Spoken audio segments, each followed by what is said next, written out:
والصلاة والسلام على أشرف الخلق والمرسلين وعلى آله الطيبين الطاهرين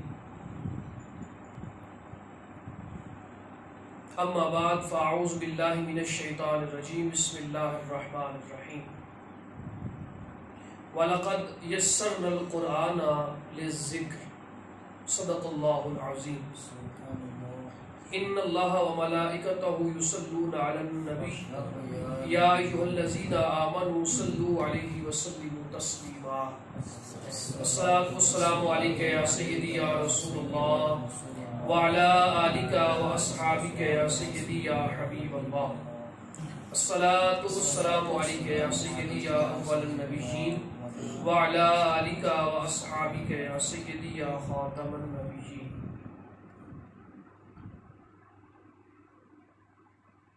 اللہ کی بے پناہ حمد اور اس کے لجپال نبی رحمت علیہ السلام پر کروڑ ہا درود و سلام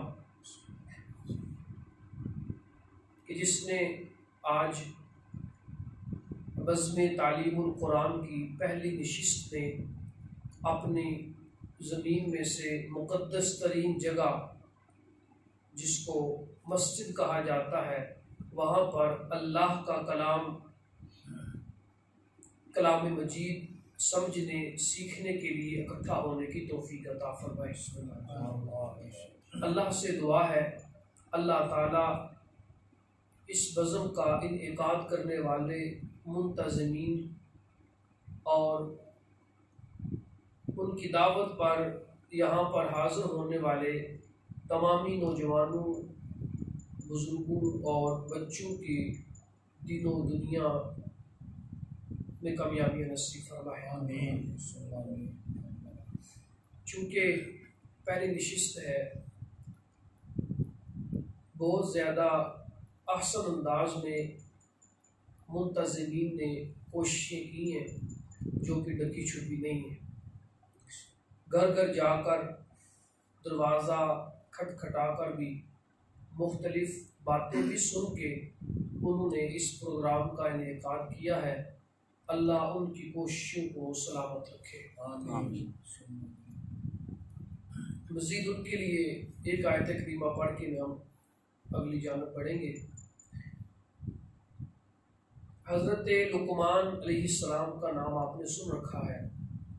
اللہ تعالیٰ نے قرآن مجید میں حضرت لقمان علیہ السلام جو اپنے بیٹے کو نصیحت کرتے ہیں اس کا ذکر ان الفاظ میں فرمایا یا بنیا اے میرے بیٹے اقیم الصلاۃ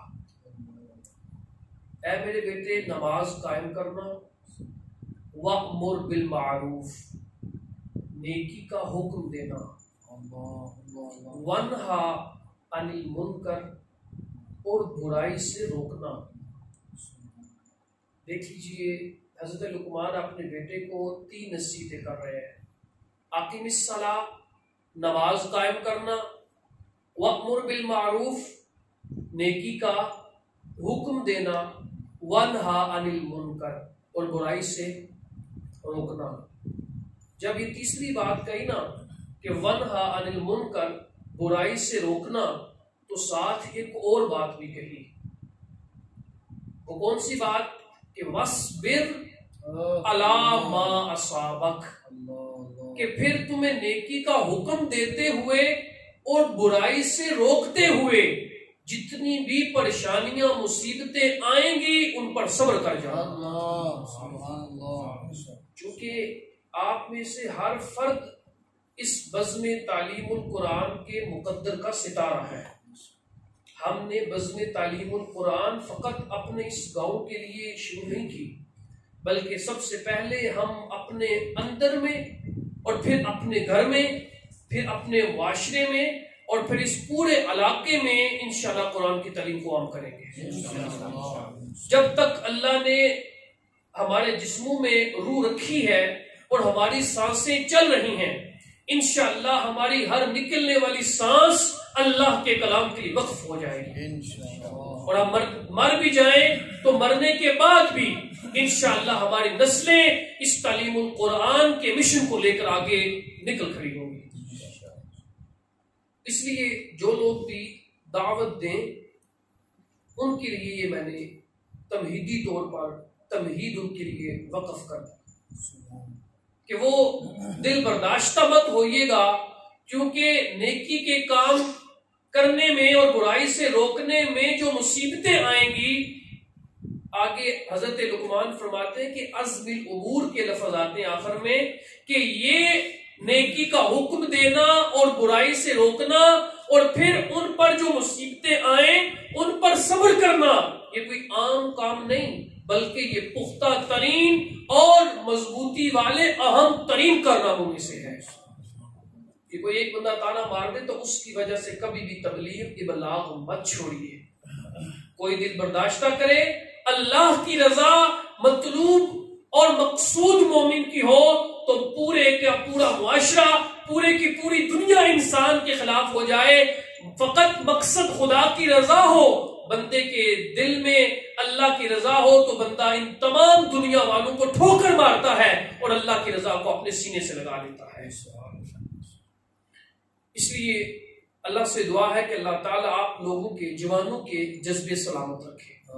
ابھی مجھے جگمگ چہرے نظر آ رہے ہیں، وگرنہ فی زمانہ ایک نوجوان کو بٹھا کے تبلیغ دین کرنا بہت مشکل ہے، اور آپ لوگوں نے تو ماشاءاللہ کثیر تعداد میں نوجوانوں کو تبلیغ کر کے یہاں پر لایا۔ اللہ تعالیٰ آپ میں سے ہر نوجوان کو مبلغ دین بنائے۔ صلو علی الحبیب صلی اللہ علیہ وسلم۔ چونکہ یہ ہمارا جو مقصد ہے تعلیم القرآن کا، یہ ہم نے اپنے معاشرے میں اپنے مسلمان مومن بندوں کی کمتری اور ان کی معاشرے میں جو عزت گھٹتی جا رہی ہے اس کو دیکھ کر یہ سلسلہ شروع کیا، کیونکہ ہمارے اسلاف جو تھے ان کا جو رویہ تھا، علامہ ان کو خوبصورت انداز میں بیان کرتے ہیں کہ وہ زمانے میں معزز تھے مسلمان ہو کر اور ہم خوار ہوئے تارک قرآن ہو کر۔ اور کسی نے ایک اور جگہ پر امت مسلمہ جو قہرے یہ مذلت ذلت کی گہرائیوں میں گر چکی ہے، اس کا بھی سبب حکیم الامت کے ہاں ملاحظہ ہو۔ آپ فرماتے ہیں درس قرآن اگر ہم نے بلایا نہ ہوتا یہ زمانہ نہ زمانے نے دکھایا ہوتا۔ اور پھر آج اگر آپ لوگ اپنے دلوں میں قرآن کی محبت لے جائیں گے اور قرآن کا درد لے جائیں گے تو انشاءاللہ اس قرآن کی برکت سے علامہ نے بڑے خوبصورت انداز میں ارشاد فرمایا۔ علامہ فرماتے ہیں چوں بجا در رفت جان دیگر شود، جان چون دیگر شد جہاں دیگر شود، کہ جب یہ قرآن روح میں اترتا ہے تو یہ دل کی دنیا کو بدل دیتا ہے، اور جب دل کی دنیا بدلتی ہے پھر وہ انسان پوری کائنات کو بدل دیتا ہے۔ تو اس لیے ضرورت ہے اس امر کی کہ اس قرآن کو پہلے اپنے دل میں اتارا جائے اور پھر اس دل میں اتر جانے کے بعد پوری کائنات کے لوگوں کے دلوں میں اتارا جائے۔ اس لیے ہم نے یہ سلسلہ شروع کیا۔ اللہ سے دعا کہ اللہ تعالی ہمیں تا حیات اس سلسلے کو آگے بڑھانے کی توفیق عطا فرمائے۔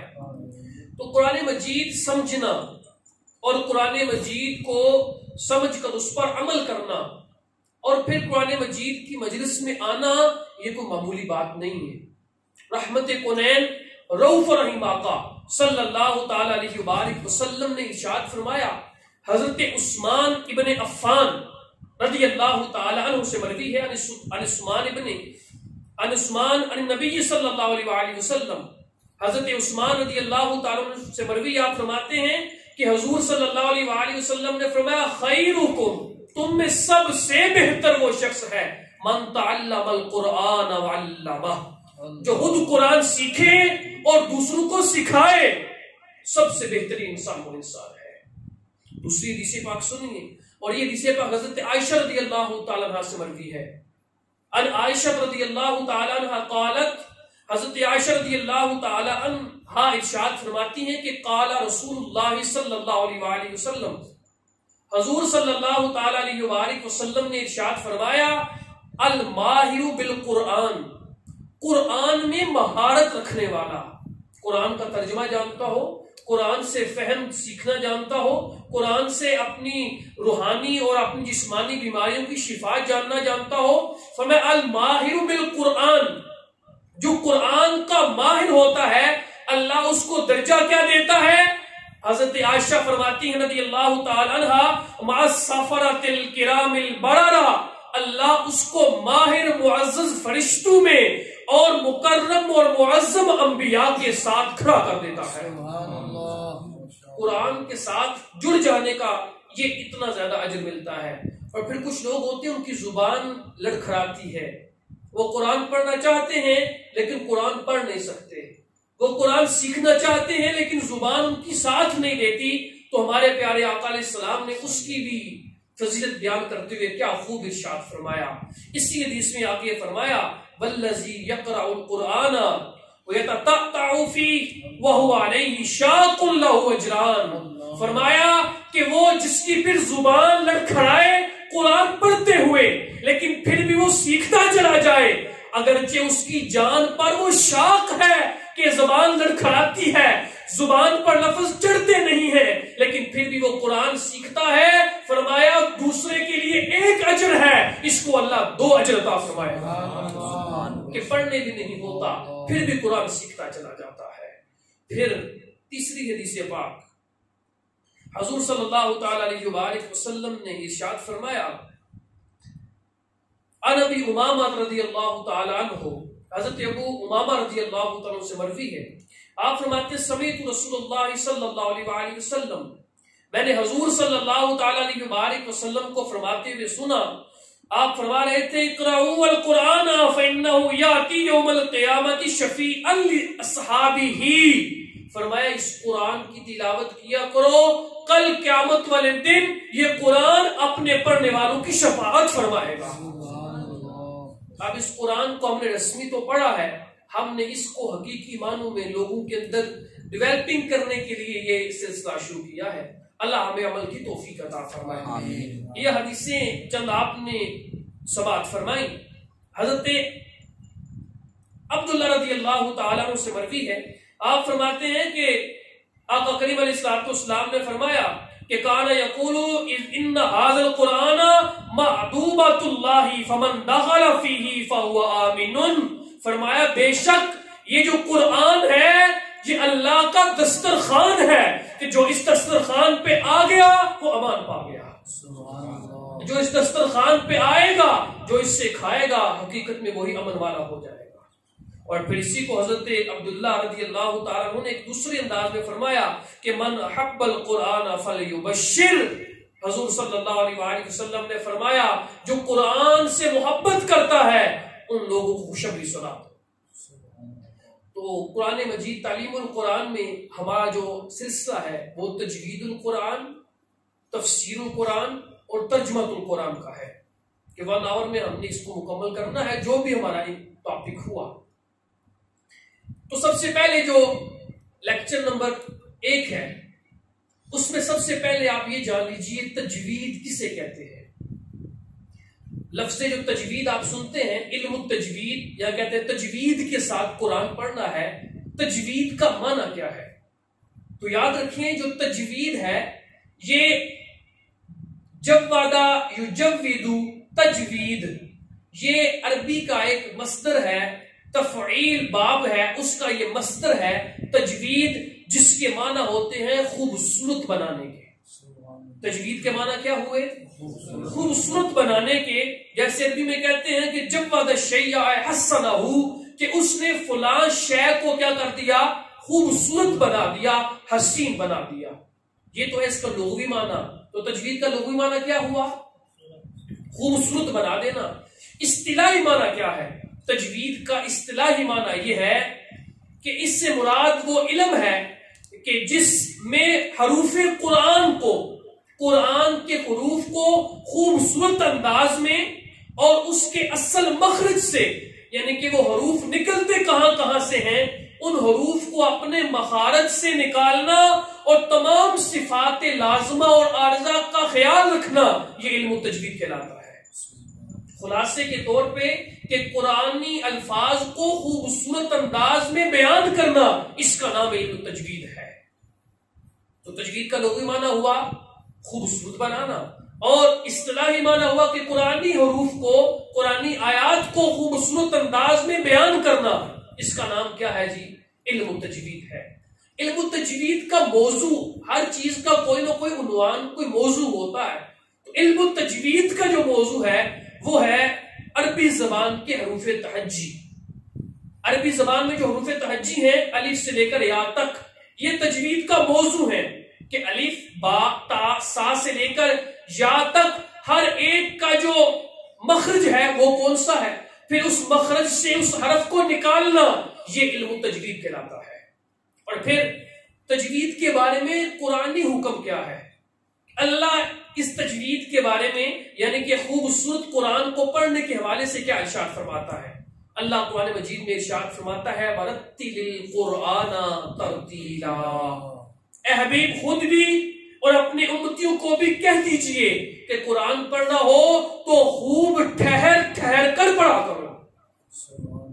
اور پھر دوسری جگہ پر اللہ فرماتا ہے الَّذِينَ آتَيْنَاهُمُ الْكِتَابَ يَتْلُونَهُ حَقَّ تِلَاوَتِهِ، فرمایا جن کو ہم نے قرآن عطا کیا ہے یہ فقط قرآن کو اپنے سینے سے نہیں لگاتے بلکہ اس کی تلاوت ایسے کرتے ہیں حق تلاوتی، جیسے کہ اس کی تلاوت کرنے کا حق ہے۔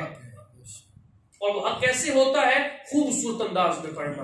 اور پھر اس تجوید کا جو ہے فائدہ کیا ہوتا ہے؟ اس تجوید کا فائدہ یہ ہوتا ہے کہ بندہ جب خوبصورت انداز میں قرآن پڑھتا ہے اس سے اللہ کا قرب نصیب ہو جاتا ہے۔ اور اس کی غرض و غایت یہ ہے کہ قرآن کو صحت کے ساتھ ادا کیا جا سکے اور قرآن کو صحیح طور پر پڑھا جا سکے۔ یہ تو تھا تجوید کے بارے میں۔ اب ہم چونکہ اعوذ باللہ من الشیطان الرجیم بسم اللہ الرحمن الرحیم، قرآن پڑھنے کے لیے یہی دو بنیادی چیزیں ہیں جہاں سے ہم قرآن کو سٹارٹ کرتے ہیں، شروع کرتے ہیں۔ ہم ان کے حوالے سے ان کا آج مختصر انداز میں ترجمہ اور تفسیر سمجھنے کی کوشش کریں گے۔ اعوذ باللہ من الشیطان الرجیم، اعوذ لفظی ترجمہ پہلے آپ ذہن میں رکھیے گا۔ یہ اعوذ کا معنی ہے میں پناہ مانگتا ہوں۔ کیا معنی ہے جی؟ آپ یاد رکھیں گے نا، اب یہی اعوذ آئے گا قل اعوذ برب الناس میں، یہی اعوذ آئے گا قل اعوذ برب الفلق میں، تو یہی اعوذ لفظ چینج ہو کر قرآن مجید میں کبھی فاستعذ باللہ من الشیطان الرجیم کے الفاظ میں آئے گا۔ تو اعوذ لفظ یاد رکھیں کہ اعوذ کا معنی کیا ہے جی؟ میں کیا کرتا ہوں؟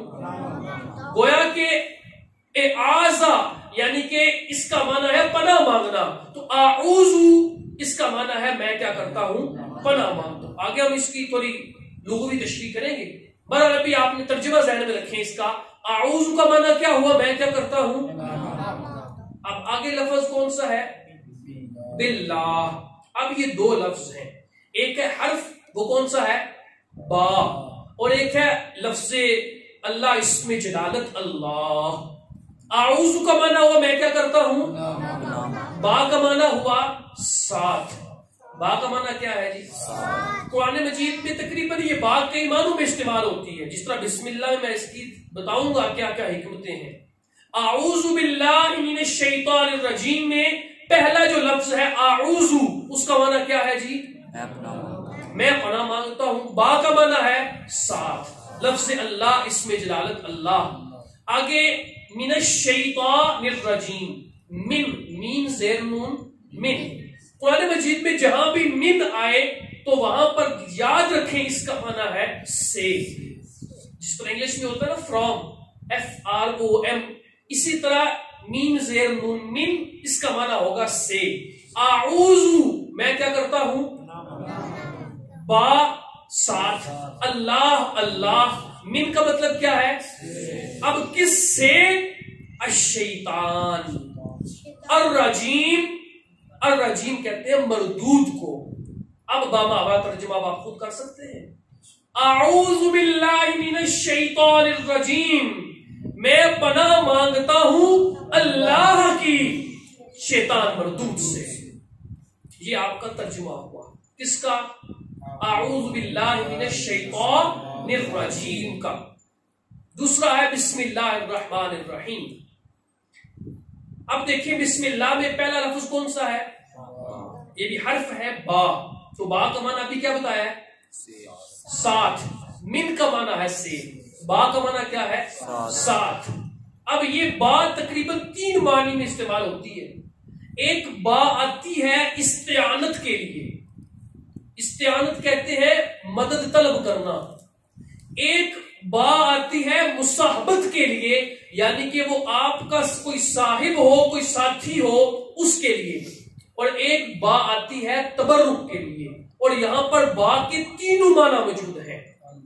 کہ با کا معنی استعانت کیا جائے تو ترجمے میں ہم کہیں گے کہ اللہ کے نام کے ساتھ شروع کرتا ہوں، تو مطلب ہے با مدد کے معنی میں ہو تو اللہ کی مدد لے کر شروع کرتا ہوں. اور اگر با مصاحبت کے معنی میں ہو کہ ساتھی ہونے کے معنی میں، تو پھر اس کا ترجمہ ہوگا کہ اللہ کا ساتھ لے کر میں کام شروع کرتا ہوں. اور اگر یہی با تبرک کے معنی میں ہو تو اللہ کے بابرکت نام سے اللہ کی برکت لے کر میں کام شروع کرتا ہوں. البتہ با کا لغوی معنی کیا ہوا؟ ساتھ. اب دوسرا حرف کون سا ہے؟ اسم. بسم اللہ ہے نا، تو با کا معنی ہوا ساتھ، اسم کا معنی ہوا نام. اور پھر اللہ، اس میں جلالت اللہ ہے. الرحمن الرحیم. الرحمن کہتے ہیں نہایت مہربان. الرحمن کا معنی کیا ہے جی؟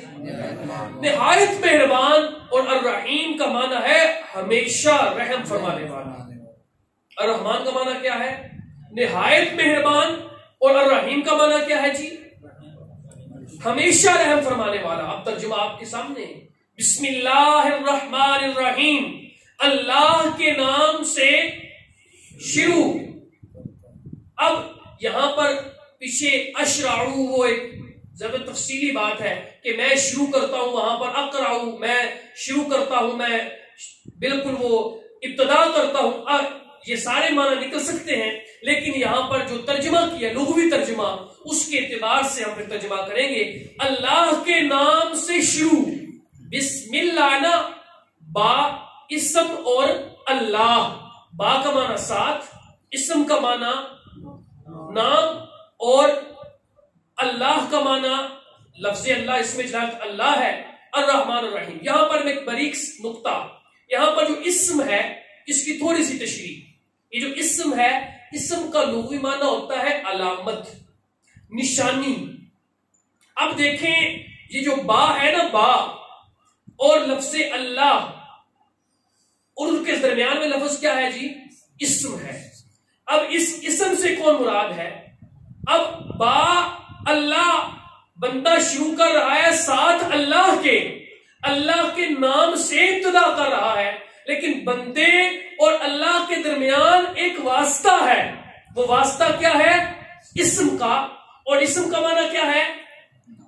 لغوی معنی ہے نشانی، علامت. تو اللہ تک پہنچانے کے لیے نشانی اور علامت جو ہے وہ ہمارے آقا علیہ الصلوۃ والسلام کی ذات ہے. تو پتا چلا بسم اللہ میں بھی شان محبوبیت چھپی ہوئی ہے کہ لفظ اللہ کو با سے ملانے کے لیے، بندے کے ساتھ لفظ اللہ کو ملانے کے لیے جو لفظ اسم ہے، اس سے مراد کوئی اور نہیں بلکہ محبوب دو عالم محمد الرسول اللہ علیہ الصلوۃ والسلام کی ذات ہے. کہ اللہ بندے کے ساتھ جو برکت دے گا، اللہ بندے کے ساتھ جو اس کو مدد عطا کر دے گا، اللہ بندے کا ساتھی بن جائے گا، وہ فقط بنے گا تو وسیلہ مصطفیٰ سے بنے گا. تو یہ اسم جو ہے یہاں پر ایک ضمن بات آ گئی. بہرحال با کا معنی ساتھ، اسم کا معنی نام اللہ، الرحمن نہایت مہربان، اور رحیم ہمیشہ رحم فرمانے والا. تو ترجمہ کیا ہوا؟ اللہ کے نام سے شروع جو نہایت مہربان اور ہمیشہ رحم فرمانے والا. یہ دونوں چیزیں آپ نے ترجمہ القرآن جو کہ ہمارا موضوع ہے، ہم نے وہ بھی پڑھ لی. اب ہے تفسیر کا حصہ.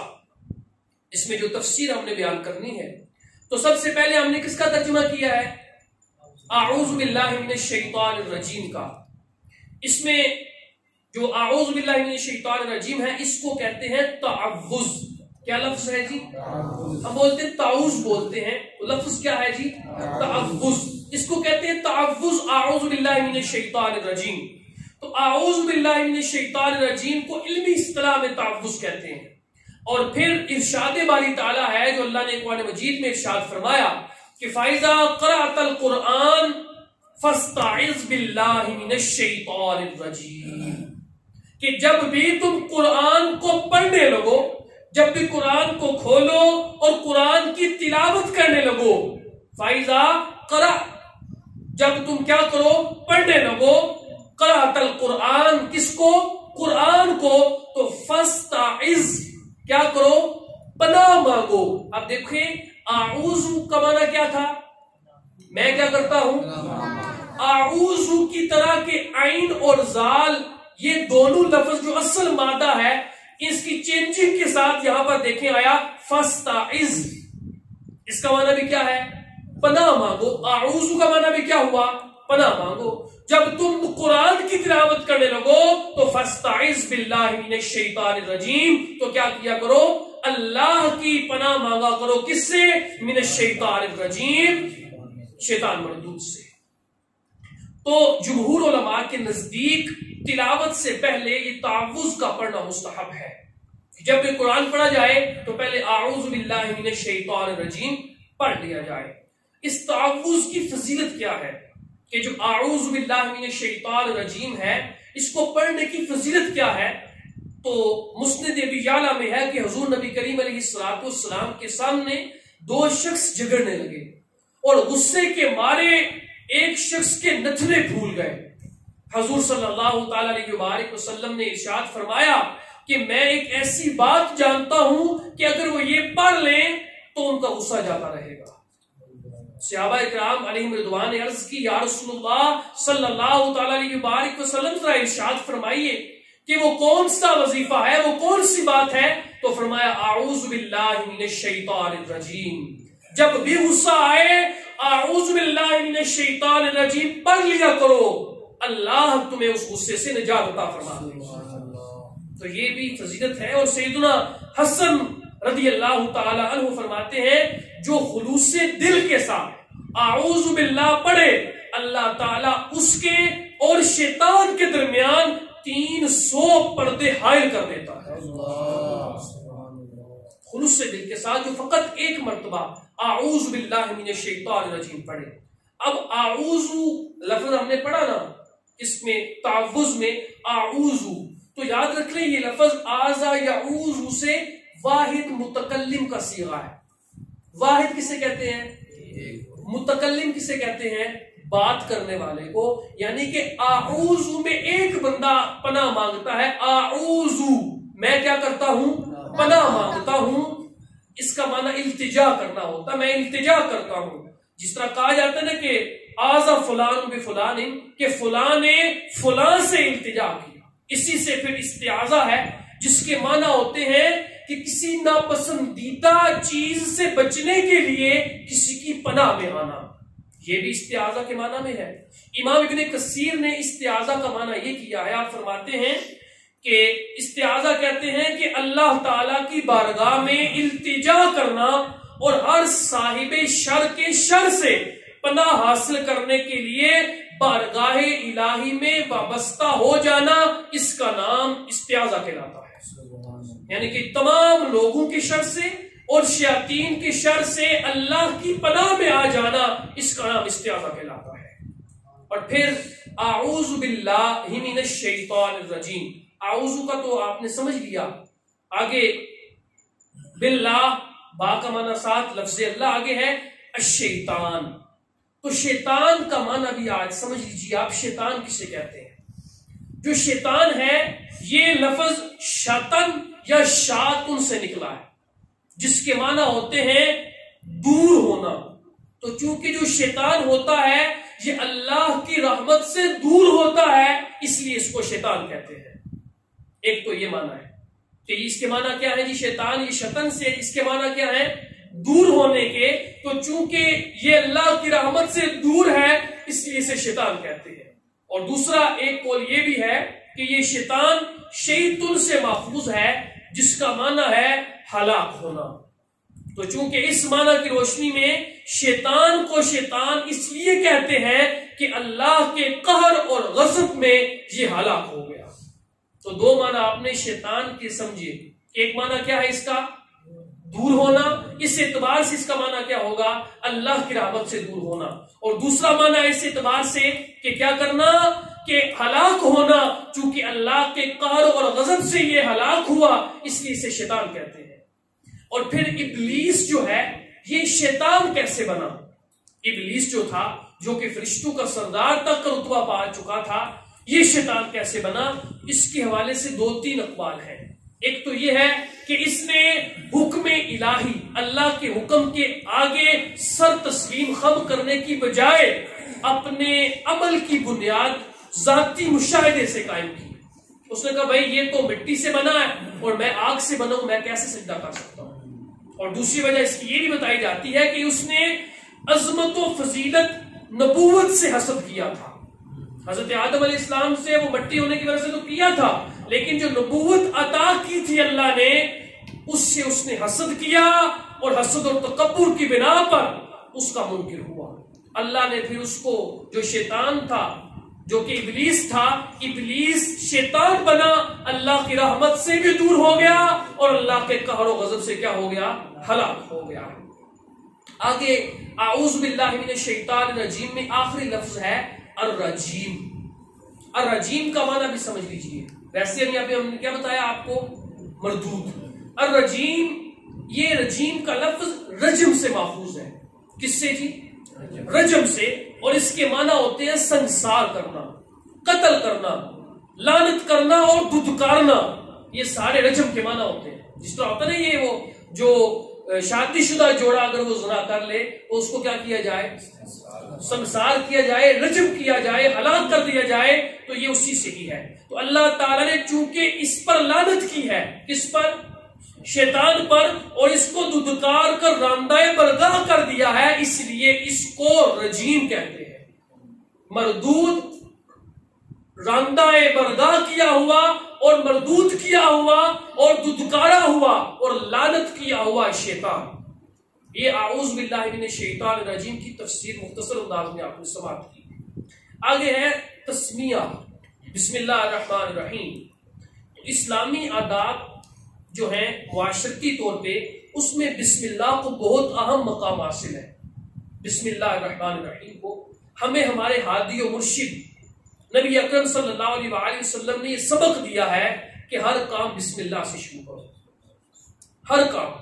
لیکن ہر کام میں ساتھ یہ بھی قید لگا لیں، ہر جائز کام، ہر حلال کام جو ہے وہ بسم اللہ سے شروع کرو۔ یہاں تک فرمایا دروازہ بند کرو تو بسم اللہ کہہ کر بند کرو، اللہ کا نام لے کر بند کرو۔ دیا بجھاؤ تو فرمایا کہ اللہ کا نام لے کر بجھاؤ۔ اپنے برتن ڈانپو تو اللہ کا نام لے کر ڈانپو۔ یہاں تک، اور پھر یہاں تک فرما دیا کہ کلو امر ذی بال لم یبدا بسم اللہ فہو ابتر و اقطع۔ فرمایا ہر ذی شان کام جو اللہ کا نام لیے بغیر شروع کیا جائے وہ بے برکتہ اور دم بریدہ، یعنی دم کٹا ہوا ہوتا ہے، نامکمل ہوتا ہے۔ کام ہو جائے گا لیکن اس میں برکت نہیں رہے گی۔ اس قدر زیادہ ہمیں آقا علیہ السلام نے تعلیم دی۔ مقصود یہ ہے کہ ہر کام جو بسم اللہ سے شروع کیا جائے اس میں برکت ہوتی ہے، اور جس سے ہر کام شروع کرنے سے پہلے اللہ کا نام لینے کی عادت ہو جائے تو وہ ہر ایسا کام کرنے سے رک جائے گا جس میں اللہ کی ناراضگی ہوگی۔ اب یہاں پر کچھ احکام اور مسائل، چونکہ یہ جو مجلس ہے یہ کانوں کا چسکا پورا کرنے کے لیے نہیں ہے، اور دلوں کو وہ سکون بخشنے کے لیے جو ظاہراً لی جاتی ہے اس کے لیے نہیں ہے، بلکہ یہ تفہیم القرآن ہے اور تجوید القرآن ہے اور ترجمہ القرآن ہے۔ اس میں نہ تو میاں صاحب کے آپ کو اشعار سنائے جائیں گے ترنم میں، بلکہ آپ کو فقط خالصتاً قرآن اور شریعت محمدی کے احکام سکھائے جائیں گے۔ اس لیے اس میں دل لگا کر سمجھیں، جو کہ آپ کے اوپر سمجھنا فرض ہے۔ اس کے احکام، اب تعوذ تسمیہ آپ نے سنی نا، ترجمہ بھی سنا، لفظ ب لفظ بھی سنا، اب کچھ احکام بھی سن لیجیے بسم اللہ الرحمن الرحیم کے۔ تو قرآن مجید کی تلاوت سے پہلے اعوذ باللہ کے بعد بسم اللہ پڑھنا مستحب ہے، کہ اعوذ باللہ من الشیطان الرجیم پڑھی، اس کے بعد آپ کیا پڑھ لیجئے؟ بسم اللہ الرحمن الرحیم۔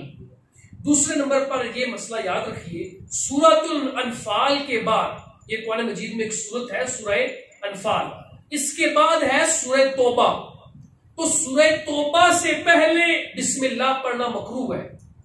آپ نے دیکھا ہے قرآن مجید میں وہاں پر بسم اللہ بھی لکھی ہوئی نہیں ہوتی، تو وہاں پر بسم اللہ پڑھنا کیا ہے جی؟ مکروہ ہے۔ اور اگر سورہ توبہ سے ہی پڑھنا شروع کیا ہے، یعنی کہ ایک تو ہے آپ پیچھے سے پڑھتے آ رہے ہیں، آگے سورہ توبہ آ گئی، اب آپ نے بسم اللہ نہیں پڑھنی بلکہ سورت کیا کر دینی ہے؟ شروع کر دیں گے۔ لیکن اگر آپ شروع ہی سورہ توبہ سے قرآن کرتے ہیں، اب پھر بعض علماء جو ہیں، بعض مشائخ نے اس کو مکروہ نہیں کہا، اگر آپ شروع وہاں سے کرتے ہیں سورہ توبہ سے، اب اگر آپ بسم اللہ پڑھتے ہیں تو مکروہ نہیں۔ مکروہ کس صورت میں ہے؟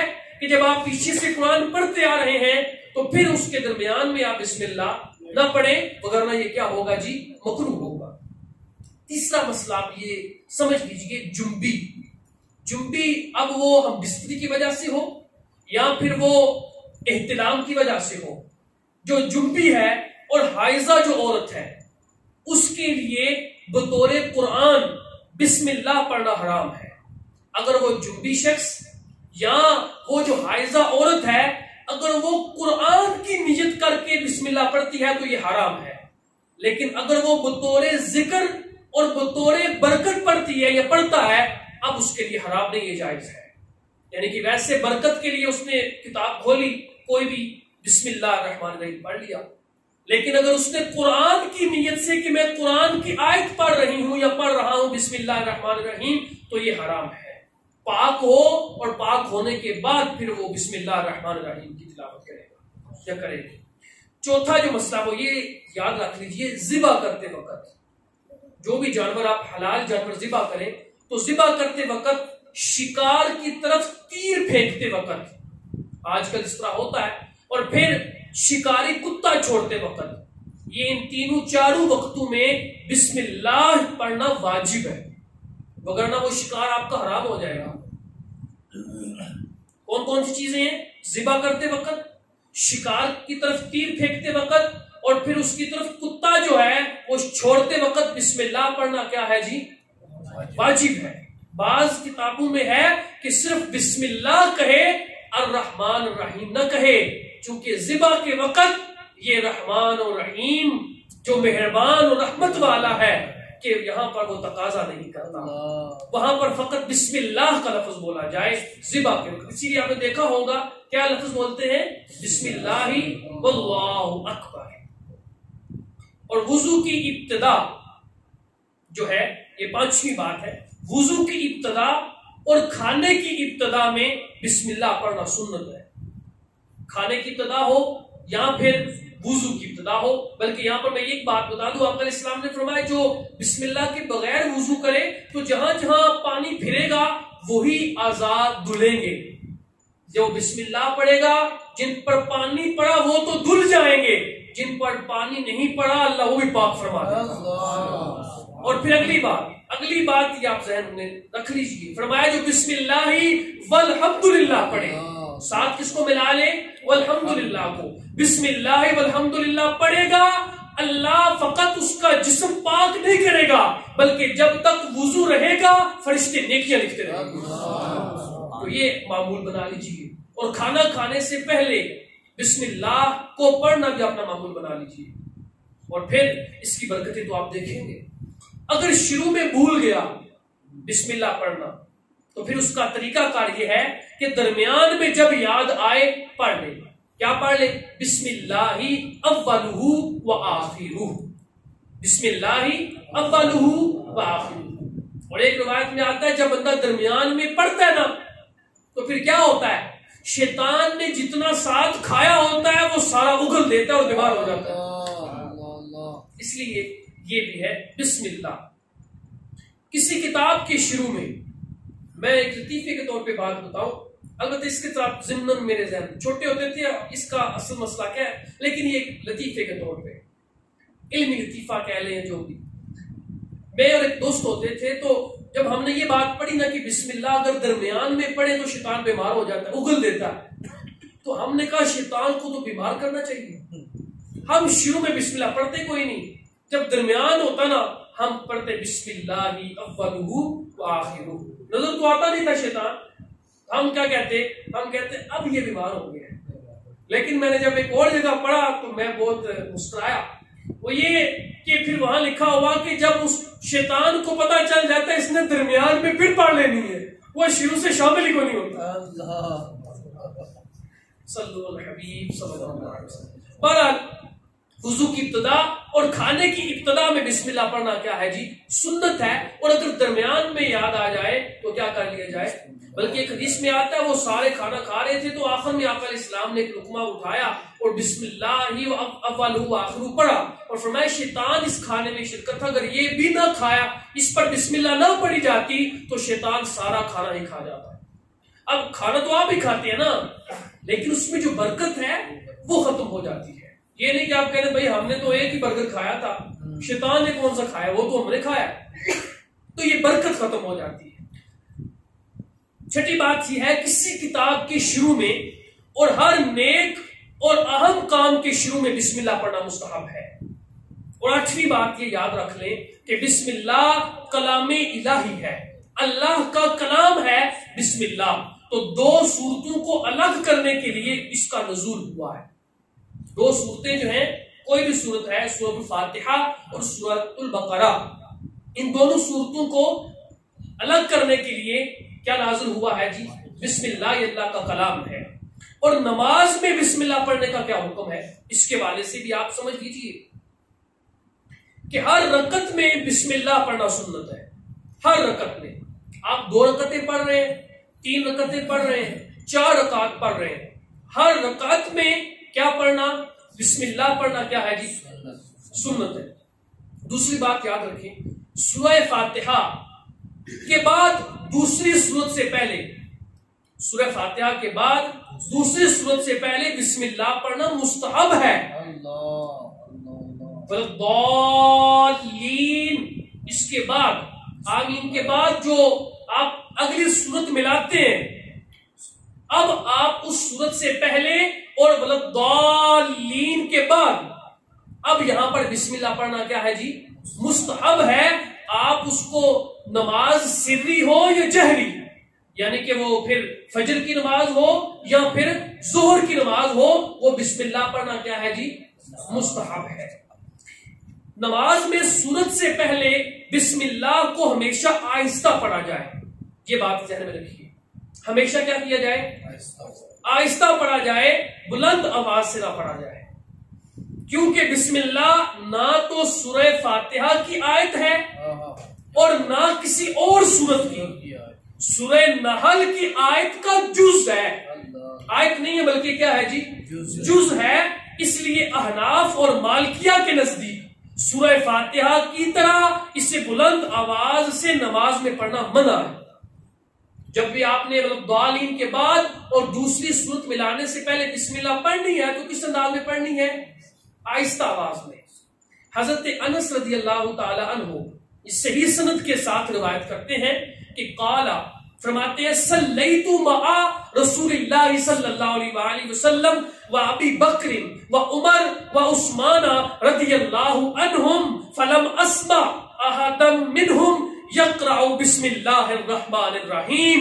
فرماتے ہیں حضرت انس کہ میں نے نماز پڑھی آقا علیہ السلام کے ساتھ، میں نے نماز پڑھی ابو بکر و عمر و عثمان رضی اللہ عنہم کے ساتھ، نماز ادا کی، اور میں نے ان میں سے کسی کو بھی اونچی آواز میں بسم اللہ کہتے ہوئے نہیں سنا.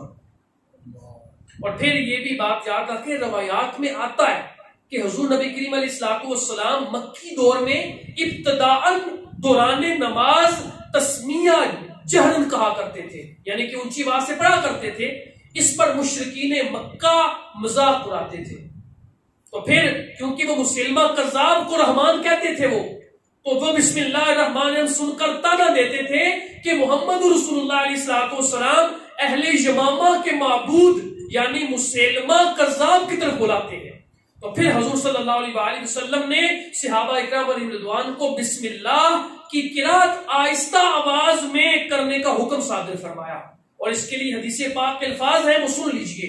فرمایا کہ فَأَمَرَ رسول اللہ صلی اللہ علیہ وآلہ وسلم بِإِخْفَائِهَا فَمَا جَهَرَ بِهَا حَتَّى مَاتَ، کہ حضور علیہ السلام نے پھر بسم اللہ کو پوشیدہ پڑھنے کا حکم صادر فرمایا، پھر تا وقت وصال آپ علیہ السلام نے کبھی نماز میں بسم اللہ اونچی آواز میں نہیں پڑھی۔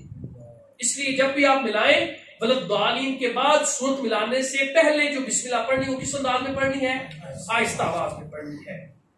اب آخری بات جو ہے بسم اللہ الرحمن الرحیم میں رحمان اور رحیم کی تفسیر۔ رحمان اور رحیم تو یاد رکھ لیں، جو رحمان ہے یہ بھی اور جو رحیم ہے یہ بھی، یہ دونوں مبالغے کے صیغے ہیں، مبالغے کے صیغے۔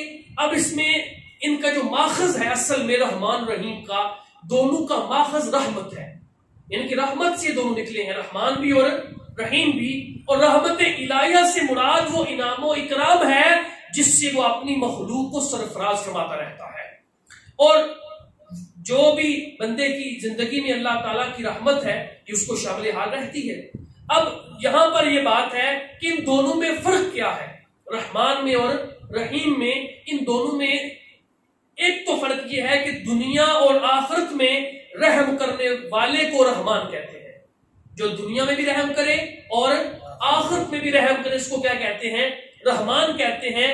آخرت میں رحم و کرم کرنے والے کو رحیم کہتے ہیں، کہ جو اسی لیے جو رحیمی صفت ہے یہ اللہ اپنی بندوں پر یہ قیامت والدن اس کا اظہار فرمائے گا۔